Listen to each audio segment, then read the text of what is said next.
It's time to ignite your soul and unlock your full potential. Join us on Beneath the Helmet, the podcast exploring firefighters' health and wellness. Hosted by retired Fire Chief Arjuna George, our podcast is the perfect place to start your journey towards becoming the best version of yourself.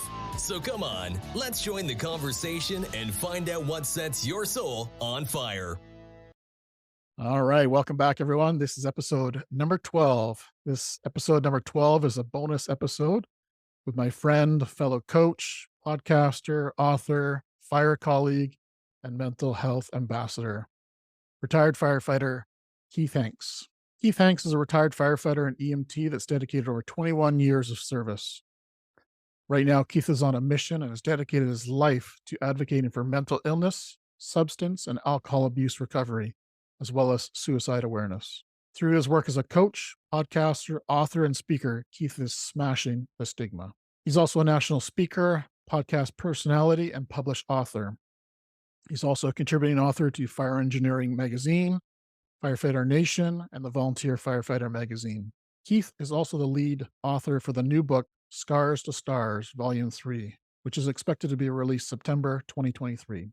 Keith is also featured in a new documentary called First Responders in Crisis, which was expected to be released coming this October 2023. This year, Keith has also launched his own business called Traumatic Strength, LLC, which will be an education, presentation-based entity based on teaching mental wellness and resiliency. Stay tuned for more updates from Keith at keithhanks.com. This podcast is sponsored by Silver Arrow Coaching and Consulting, burnout and resilience coaching for high performers, specializing in coaching firefighters and fire chiefs. For more information on how Silver Arrow Coaching can support you, reach out to www.silverarrowco.com. That's silverarrowco.com. My first book, Burnt Around the Edges, may also be of interest to you. You can get your copy about my story, mastering stress, my burnout journey from Amazon, Google, and Apple Books. So sit back and enjoy this episode with Keith Hanks as he shares his story, being on the job, his childhood trauma, mental health, burnout, moral injury, and the power of how coaching should be in your mental health toolbox. This is a great conversation, and until next time, stay well. All right, welcome back. We got Keith Hanks with us today. Very excited for this interview. I got the honor to be on Keith's show a little while ago, and he interviewed me, and now I get to return the favor and get to pick his mind and his brain. So welcome to the show, Keith. Thanks, Arjuna. Pleasure to be here. It's so nice to have the tables turned and be on the other end of our conversation. Exactly. You're no stranger to podcasts. You've been on several sharing your message, so I'm happy to have you join us today. Absolutely. Looking forward to it. So for those who don't know who Keith is, maybe share a little bit about your story, what brought you to where you are, and why you're on a mission to share that it's okay to be not okay. Yeah, for sure. Well, in a very abridged version, I was a 21-year firefighter and EMT in the States here, in New England, specifically Massachusetts, which is, kind of cool. New England has a pretty good tradition and reputation in the fire service for sure, and definitely the oldest part, and where it has a lot of its origins, which was nice. And then my family in particular has its roots in the fire service dating back to the 1875 or so, with a member of my family being on the job every generation, at least one member. So I grew up in a very traditionalized and very disciplined family, military and fire-based. Always knew I was going to be a firefighter. I wasn't always a choice per se. So I got on real young. Senior in high school, I became an on-call member with the department that had been in my family for a long time. And it was good. I grew up with childhood trauma. So I was a very unsure teenager. I didn't have a real identity. And so when I got on at 18, getting sworn in, getting my badge, and that night having a fire, actually, I had my identity thrown right at me. And that came confidence, camaraderie, and a circle of friends that I never knew I'd have. And I carried that for a very long time. And moving forward, I started working full-time shifts in the fire service, working full-time in private EMS, working in cities, larger cities out here, Worcester, Boston area, some of the outlying inner cities outside of Boston, and did a lot of bad stuff. And I was a black cloud, which some people enjoy in the fire service. You get a lot of fires. That can be a lot of fun. but I saw a lot of death. I saw a lot of really bad situations, and that weighed heavy combined with my childhood trauma. And I didn't know this. We're talking late 90s into the early odds. The word PTSD wasn't talked about. The soldiers coming back from the Middle East were just starting to get diagnosed with it. But it was, if you saw combat, then you had PTSD, right? No one was really paying attention to first responders at that time. And I play out my career, had a lot of personal trauma during this time. And because of how escalated and how untreated and unresolved my trauma was, I ended up leaving the job in my mind prematurely in 2017 up to 21 years. And it was not, some people were like, oh, how was the retirement party and all this? How was the cake? It wasn't.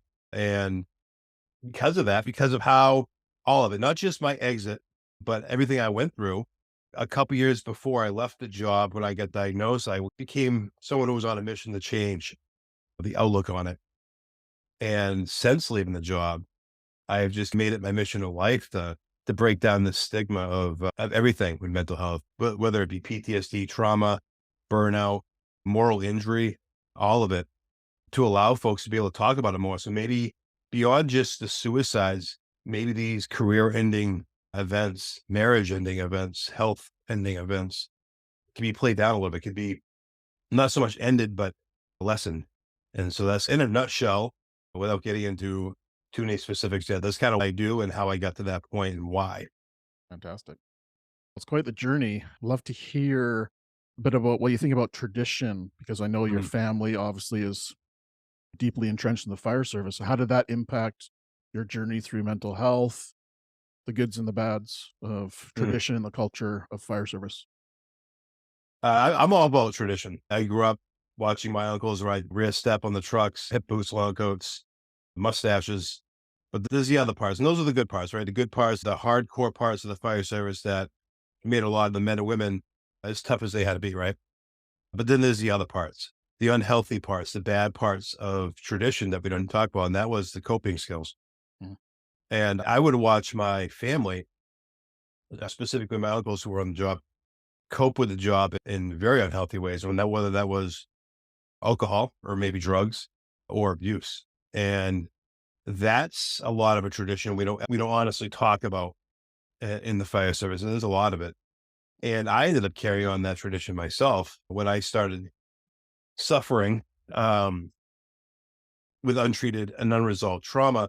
I turned towards the bottle. I turned towards the pills. I turned towards whatever, very unhealthy coping skills, which were all part of specifically the firehouse tradition, but first responder tradition of, we don't talk about the don't ask, don't tell, right? Like the military used to be with certain things. It was there. It's always been there. But we didn't ask, we didn't talk about it. And a lot of lives were destroyed by the way men and women, even specifically myself, handled this. And I like to boast because I got on in the mid 90s that a lot of the good traditions I get to be part of, riding rear step, wearing hip boots. When I was a kid, I was actually one of the youngsters that would be in charge of bringing, with an adult, obviously, bringing beer back to the firehouse and putting it in the soda machine. You know what I mean?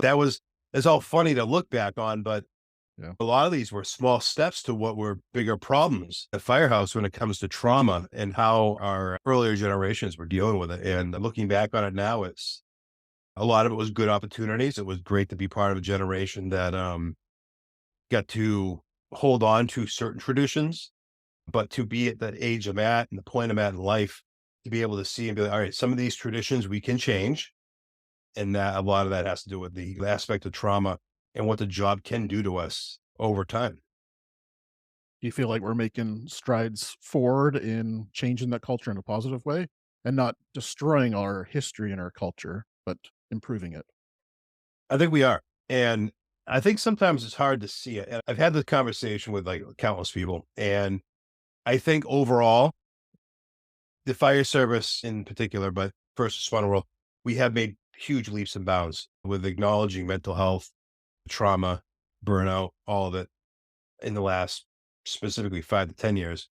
There are pockets. There are definitely areas, specifically in the US, but everywhere in North America, there are definitely pockets where it is like, if you're having problems, then get off the job. You can't hack it. And where it is even, you have administration that maybe even shies away from it or discourages conversation. But I do believe, and I do believe this, overall, we have made big leaps and bounds, and that can be seen just in conferences. That can be seen in articles that are being printed informally, mustache wax and leather helmet based news forums and magazines. They're now talking about mental health and burnout and resources. And that to me shows that we are changing without losing the roots of what our job really is. And that's to serve the public and to do a job that only less than 2% of the population can do. Yeah, that brings a smile to my face when you say that. Yeah. Yep. So going back to yeah, I totally agree. I believe we are making massive strides forward, and podcasts like this and podcasts that you've been on sharing your message, and we're just 1% each time, just itching away So at it. Yeah. chipping away. I'd love to go back to your early retirement that you mentioned. What was it in your what was it that made you retire? Was it something in your health? Was it forced upon you? Was that a higher person telling you what to do, or how did that play out for you? It's always interesting to talk about this. A lot of people like, oh yeah, after so many years of seeing really bad shit, I would be hard. It's like, it wasn't the calls. Mm. And to this day, I'll tell people, I could run into a burning building 24 hours a day. I could do CPR on dead babies, rescue the burned up grandmas, whatever you need me to do. It's the administrative part that was the straw that broke the camel's back for me. And with the fire service, because it ended two separate times. So I left the fire service in 2016 after 20 years. And that was because of I was getting help, but I wasn't getting help fast enough. And the area that I was on, they had been like, all right, you should be better by now. Because we were talking about it then. So no one knew. It was a lack of education. So that was that form of administrative betrayal in a way that led me to leave the fire service. Private EMS, I hung on for another year, and I had made it very clear, and I was very open and transparent, as anyone who's ever heard me talk knows I am, of what was going on. Hey, I have PTSD. At times it causes ripples in my life. I'm putting things into place to make sure that I'm taking healthier steps. I made my employer aware of this. And there was an incident that came up towards the end in 2017 where I was made to feel completely different than any other employee based on taking a day off. And to a point where I wasn't allowed to come back to work without a doctor's note. And this had nothing to do. This wasn't me taking a day off, citing my PTSD. This wasn't me activating my FMLA because of my PTSD. This was simply being treated differently because a situation arose regarding a reaction of mine. And I was literally having my diagnosis held against me. And it was in that moment that I realized that it wasn't the job that I was upset at anymore. It wasn't what my duties were that I couldn't do. It was all the bullshit intertwined in it that administration was putting on me that I just couldn't tolerate anymore. And I had to make a very difficult decision in the fall of 2017 to leave a job that I thought I was going to have to get dragged out of when I was like 65. And here I was barely, not even 40, and had 21 years at that point. And I was like, no, I'm done. I'm crispy. I get no empathy, sympathy, feelings, emotions, or anything left for this job because of how I'm being treated by those that call themselves leaders. And that ended up causing me to leave. And I went on disability that fall. And that was hard. That was being a man and being in a type A job. It was hard. It was hard to go out on disability specifically, especially for PTSD. But that's what happened. You mentioned the word administrative betrayal. What does that necessarily mean for those who don't understand that terminology or where that would come from? So I think specifically in the first responder world, we put a big emphasis on a support from our leaders, from the leadership. And administration can look several different ways. You can have rank and file, right? You can have captains, lieutenants, chiefs, whatever. And then you can have just office administration, especially when you get into bigger departments or like private EMS. You don't always have it in a form of rank, but as a grunt, I'll call myself a grunt. You look at your administration, you look at that leadership for support. You expect, because of what you do for work and how selfless that your work is and what you're intending to do when you go into work every day, what you're willing to do, that the powers that be will always support you. And when they don't, and when they actually go so far against you to put you almost in harm's way or throw you under the bus, however that is, whether it's to save face themselves or to make an example out of you, or because lack of education or whatever, that to me forms administrative betrayal, where administrators are in that position to lead that organization, whether it's a department or ambulance organization, and they have an obligation to make the right decisions. And when they don't do that, based on whatever reason, specifically with mental health, that becomes a form of administrative betrayal. And these days you hear a lot about it, specifically in law enforcement, specifically in the US. You hear a lot about it, and it's a big deal. And it tends to be a lot of, at least with males, it tends to be a lot of the reason why a lot of us have so many issues with our PTSD. Very interesting. Is there a difference between moral injury and administrative betrayal, or is it the same? I think there can be a difference. I think you could separate the two for sure. I think you can have moral injury without having administrative betrayal. I think you probably have moral injury if you have administrative betrayal, but I think for sure you could have moral injury. I know probably even before I had the straw break the camel's back, there was times where morals were definitely already in play based on how much unresolved trauma I had and what I would question on the day to day when it came to my decisions. I think moral injury can be completely separate from that. Yeah, I know for firsthand experience, moral injury and the impact that it had on myself as well, and administrative betrayal definitely was part of my early retirement as well. So I Mm, definitely can feel that pain for sure. yep. And again, I think they can go hand in hand. However, I think one can exist without the other. I don't think they require the other to be there for one to take place. Right.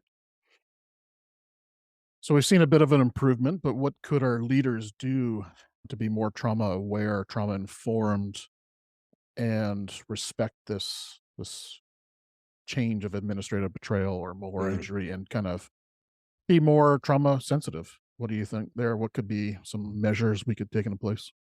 I think the biggest thing, and most, I think most regions, most departments are taking steps with this, is education. I think at least down here in the States, a lot of EMS recertification processes have now integrated mental health, where so much of your con ed now has to be involved and circulate around some sort of live mental health presentation, seminar, webinar, whatever it is, where you're learning about what this is beyond just reading in a textbook that there's PTSD, there's bipolar, there's schizophrenia, beyond just learning about mental health and illness, you're learning specifically people. I think administrators and even rank and file folks need to learn more about what it looks like for us on the job and how, given our history before the job, given our, what are we become as first responders on our personal life, how all this plays in to how we deal with life, not just the job. It's not just the bad calls. It's our living conditions, our wages, it's our expectations from the public, from our families. It's all this weighs in on us. And I think by educating ourselves, by continuing to have these conferences, by having speakers come, by having podcasts like this, I think education is really the only way. It's how we changed everything else that need to change, specifically the fire service, all the safety things, all the things we were doing incorrectly. Love it.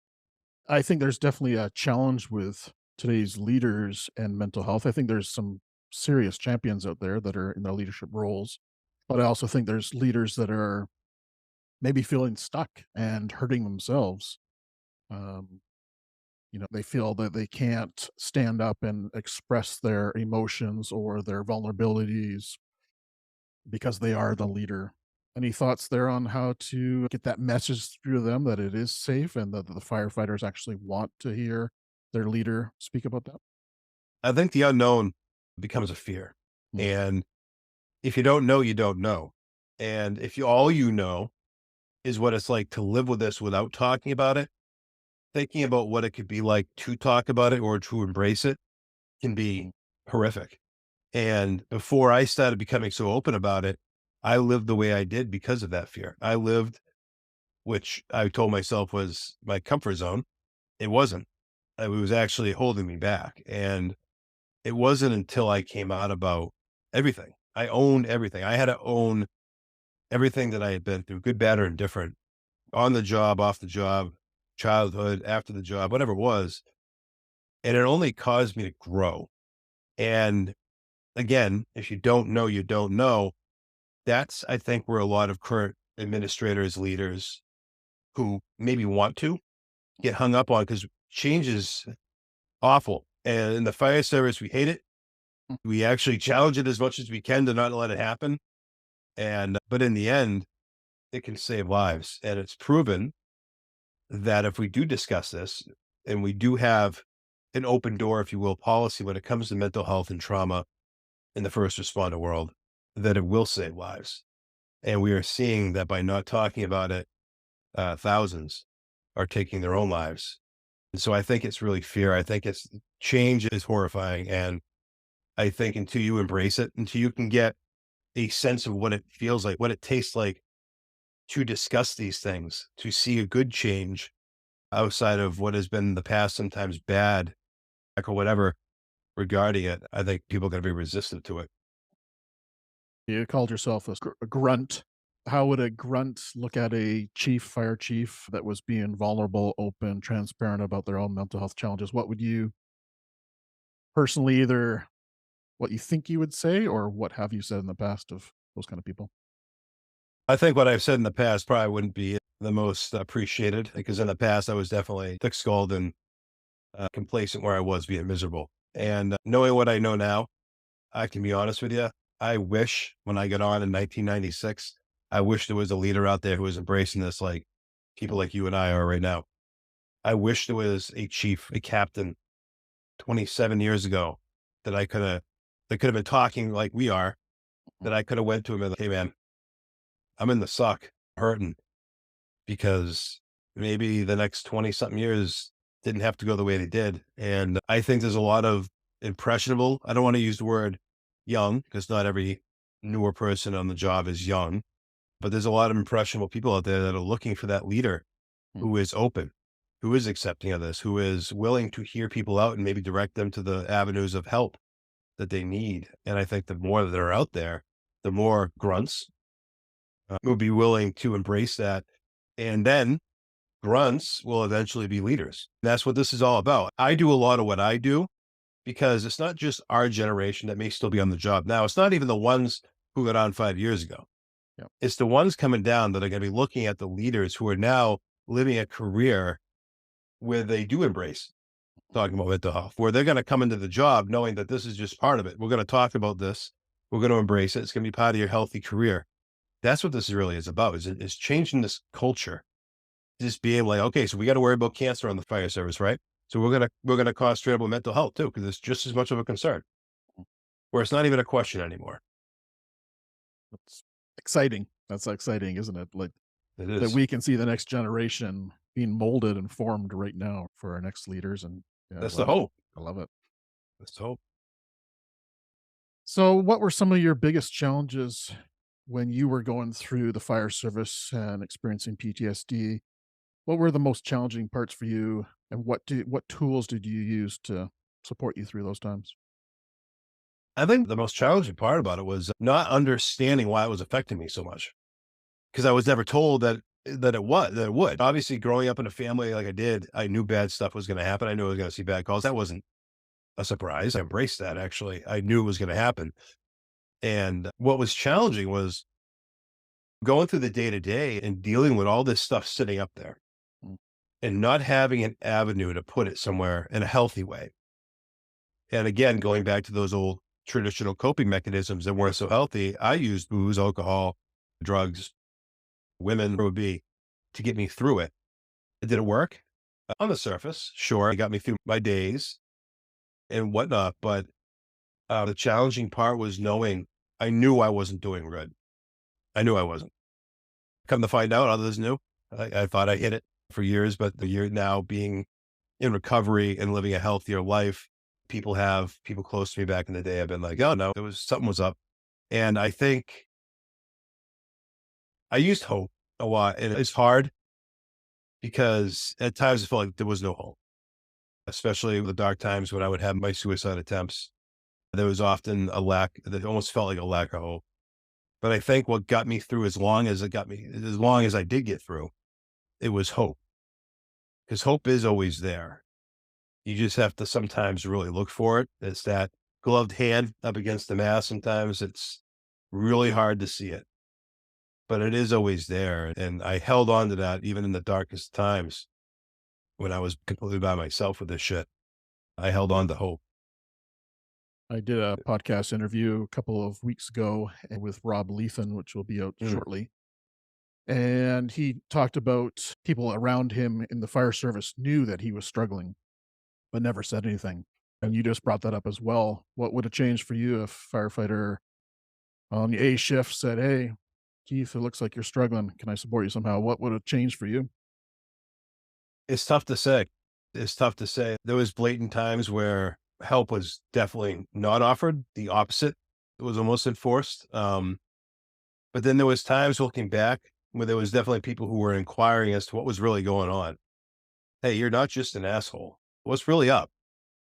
And that was just in the service. Because up when I was still in the job, I kept a lot of stuff hidden.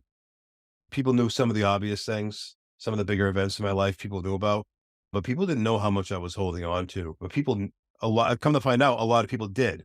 Rob told you I found out years later, that a lot of people were like, no, there was definitely something there. And I just didn't know how to approach you. And I guess being in it back then, I don't know. I'd like to think that I would have embraced that help, but given the way the culture was, especially for me back then and where I worked, I can't honestly say I would have broken down and accepted that help then. I don't.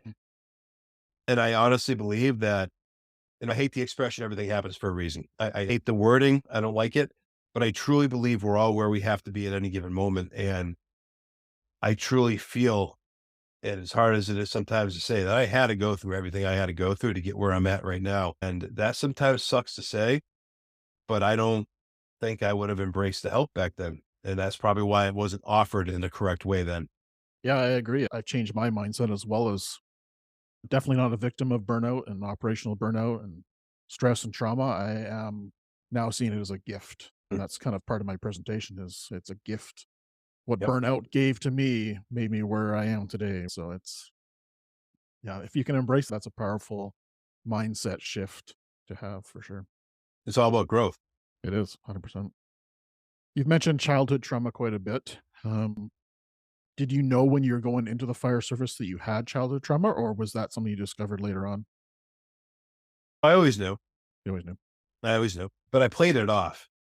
And that's the weird thing about childhood trauma, especially, I always say this, especially as a male. It's,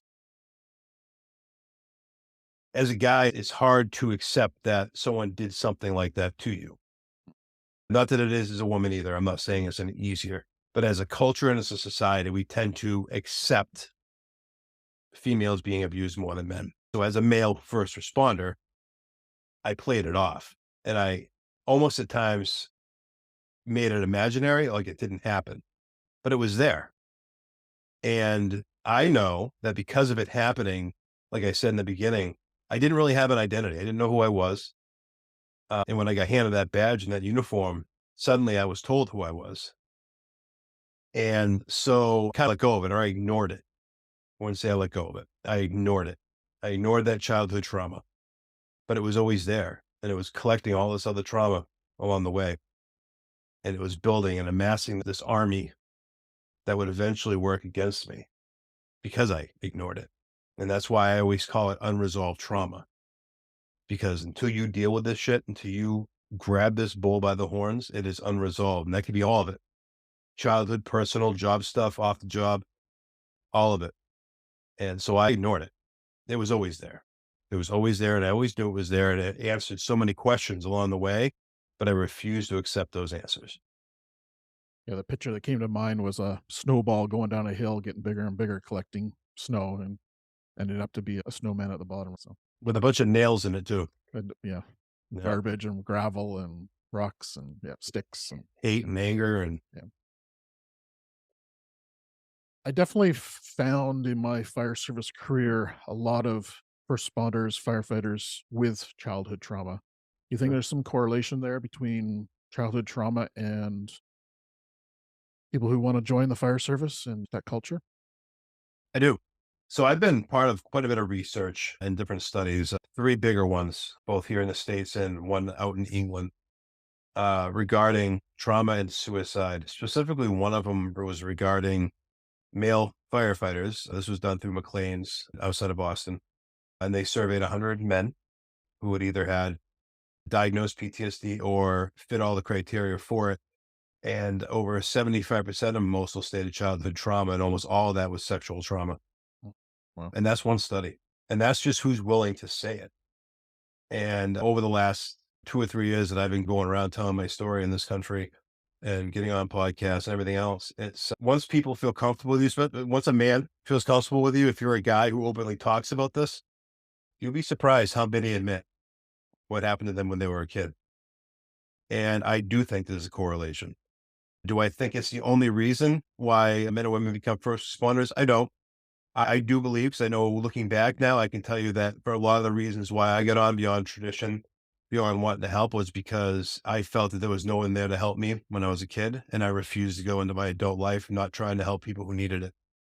So that always played a big factor in why I did a lot of what I did as a first responder. Powerful. So I agree. I definitely think there's some correlation. I don't have any stats or anything to prove that, but it's my gut feeling for sure. yeah. You mentioned, I think, talking to your supervisor, something about the ripples. You manage your PTS through ripples and goods and bads.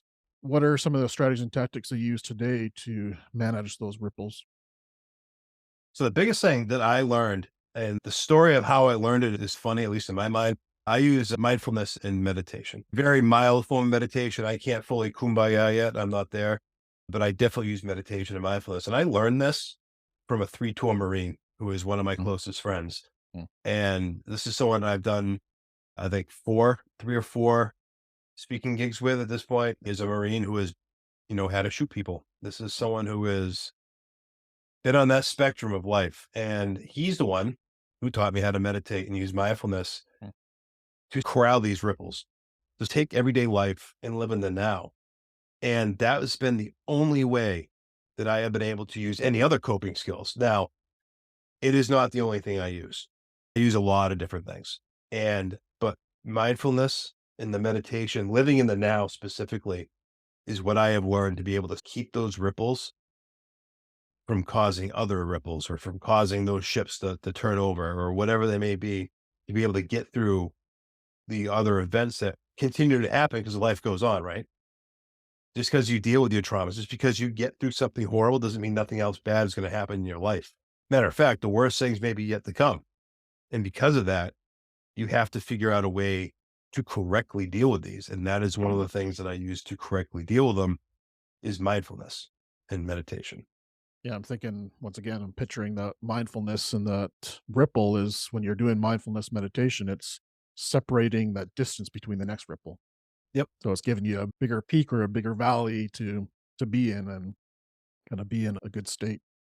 Yep. So what were some of the, not tricks, but techniques that he showed you that resonated with you as a person who maybe have never done meditation or mindfulness before? The biggest thing he introduced me to was a book, and that book was called Breaking the Habit of Being Yourself. And it's Okay. by Dr. Joe Dispenza. And it is Oh, an yes. incredible book. It spells it out. It spells out how to meditate. And it really spells out why the brain can appreciate meditation and mindfulness.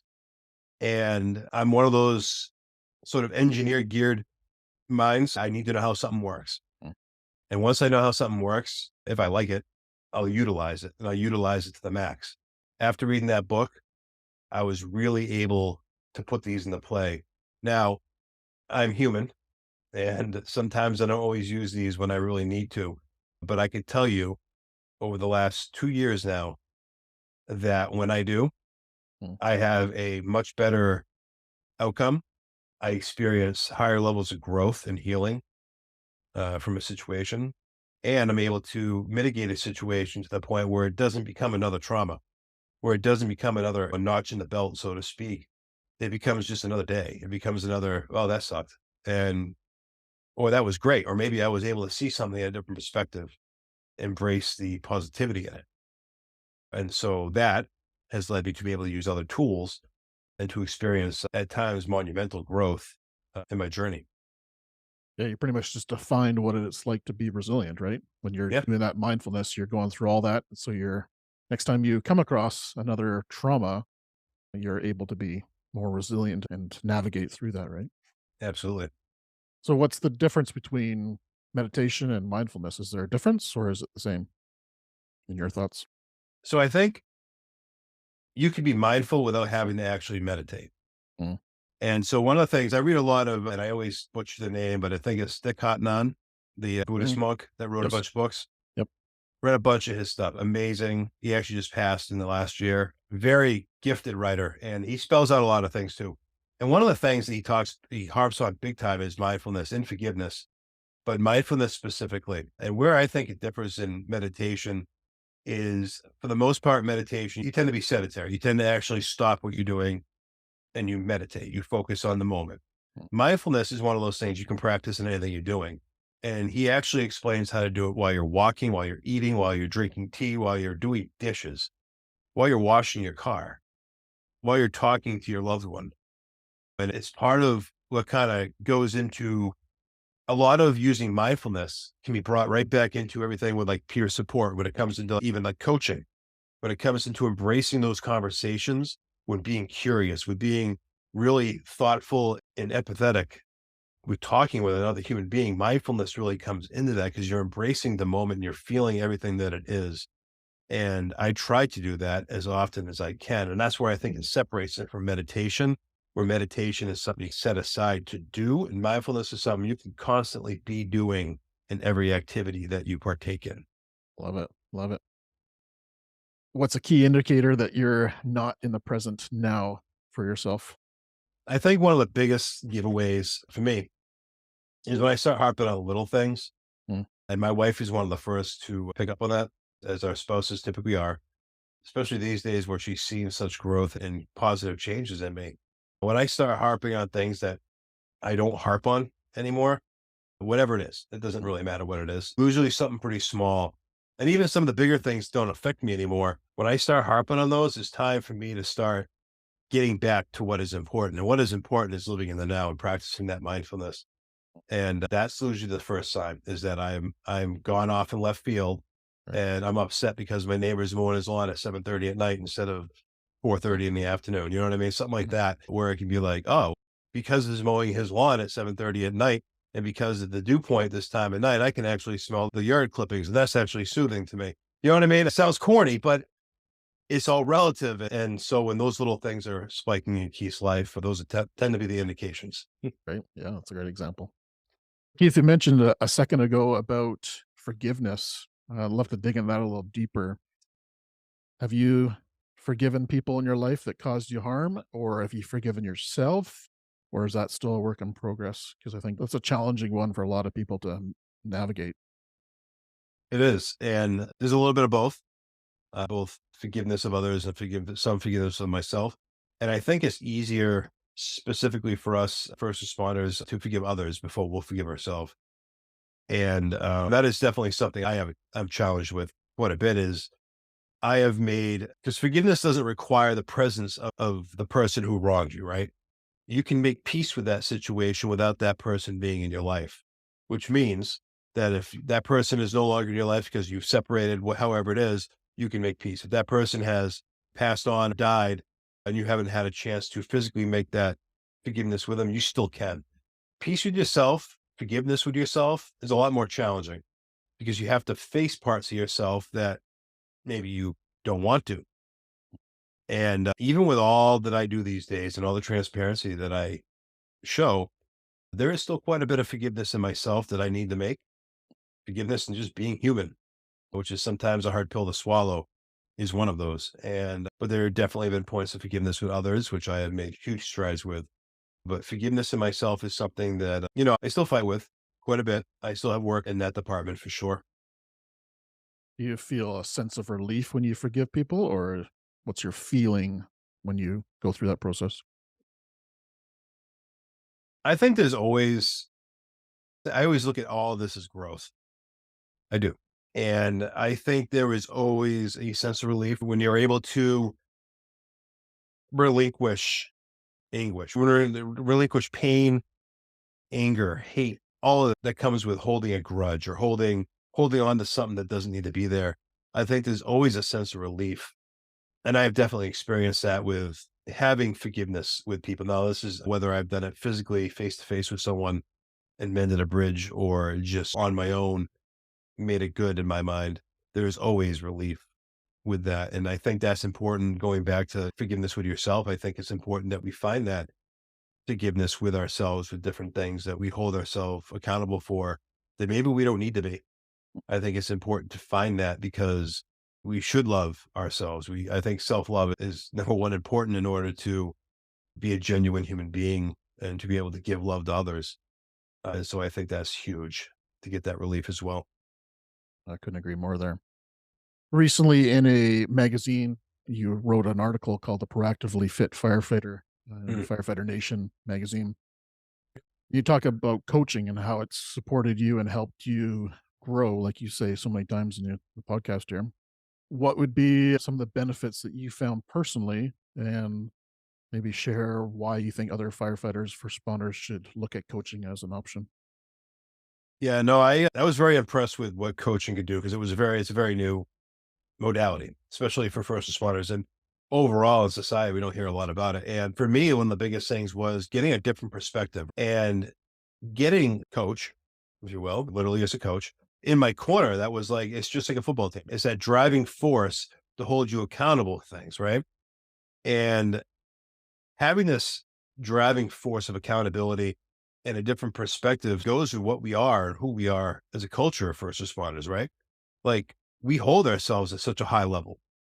Our accountability is at a level 10 all the time, right? Like if something goes wrong, we hold on to that, right? And so we hold ourselves accountable. And with the coaching part, I started looking at things that I wanted to do instead of, oh, I really want to do this. Why aren't you doing them? Mm. What is holding you back? What would it look like to do that? And I had never really approached things that way.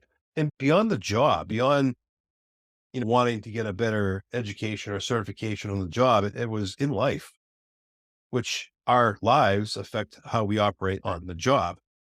And to have someone in your corner who was pushing you and holding you accountable for making these great, whatever changes they were, health, finances, recreation, family, job, career, whatever it was, these changes, to have someone who's holding you accountable and to push you to help you see different perspectives led me to make changes in my life that I may not have done on my own. And I continue to use what I learned as a coach and being coached through the things I do these days. What were some of the greatest milestones that you attribute to coaching? I think one of the biggest ones was my journey with my physical health, Mm. honestly. So in the beginning of or the tail end of 2021, I was a pretty hefty guy. I've always been a bigger guy, but I was pretty hefty at about 300 pounds. And at 6'5", I can hide it well to a point, but now in my mid 40s, it was getting harder. And I told myself, and everything else I was doing, my mental health, I need to do something with my physical health because they're all tied in. Everything's tied in. And having a conversation with the person who was helping to coach me, it was one of those things where it was like, what's holding you back? Mm. And it was change. We talked about this earlier. I was fearful of change. I don't know what it's like to not be a big guy. Mm. I've gone my entire adult life being over 250 pounds. And through using my coach and using what I learned as a coach and everything else, I was able to shift my focus from, I don't know what it's going to be like to be a different person physically to, I want to know what it's like to be a different person physically. And since then, I've lost 65 pounds and gotten in probably the best shape of my adult life. And I attribute that to what I gained through coaching.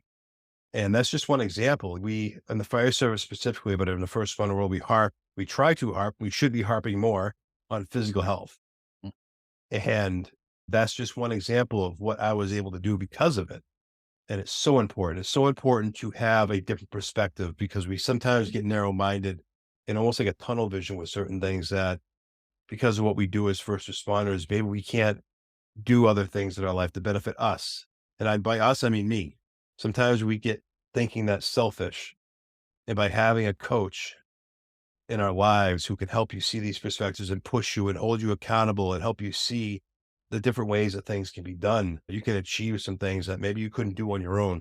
Yeah, I think there's a bit of a myth out there that you have to have a problem to go see a coach, to hire a coach. What would be your response to that? So I think there's a misnomer for sure. And I think a lot of people attribute coaching to therapy. It's not. So like therapy, you go to a therapist. Now I think everyone should have a therapist. I do. I think everyone should have a therapist and a coach. I Love it. still have a therapist. Yep. And I use what I learned through coaching to benefit my therapy. However, with therapy, you typically go because you have a problem, quote unquote problem. I don't like to call it a problem, but a condition, an issue, something that needs a resolution. You don't need to have that. We have life. We have life. That's why they're called life coaches.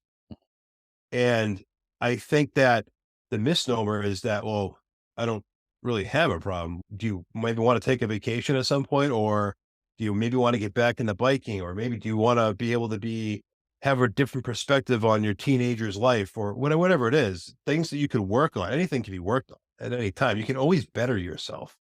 And I Yep. think as first responders, we think that we can only better what we do as a first responder. And that's what we harp on. I got to get that next certification. I got to go to that next elevator rescue class. I got to, whatever, pumps and hydro, whatever it is. But we tend to forget the other parts of life that are so important to not only our personal life, but impact our careers, that you can work on anything in your life with a coach. And I have, and I know several other people who have that have made leaps and bounds in their growth in healing eventually with mental health because of it. We made a great point because I think there's so many people out there that, yeah, look at coaching as a therapy. Like you say, you have to have a problem.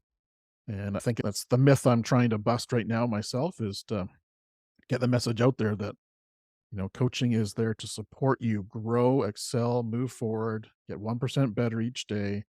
And it doesn't have to necessarily be that you're broken. I think it's a professional development tool. And like you said, with the getting good at the hydraulics or Hmm. cracking doors or nozzle management, those are all skills that don't really get us in trouble very often. What usually gets us in Right. trouble is our personalities, communication styles, conflicts. Yeah. Selling ourselves short, Yep. I think. Yeah. Yeah. And So I'm a firm believer that departments and organizations ought to offer coaching as, hey, we'll pay for your gym membership, like insurances do for you go to the gym. We're going to pay 3/4 of your gym membership. So I think coaching ought to be part of that, whether it's an insurance thing or a department thing.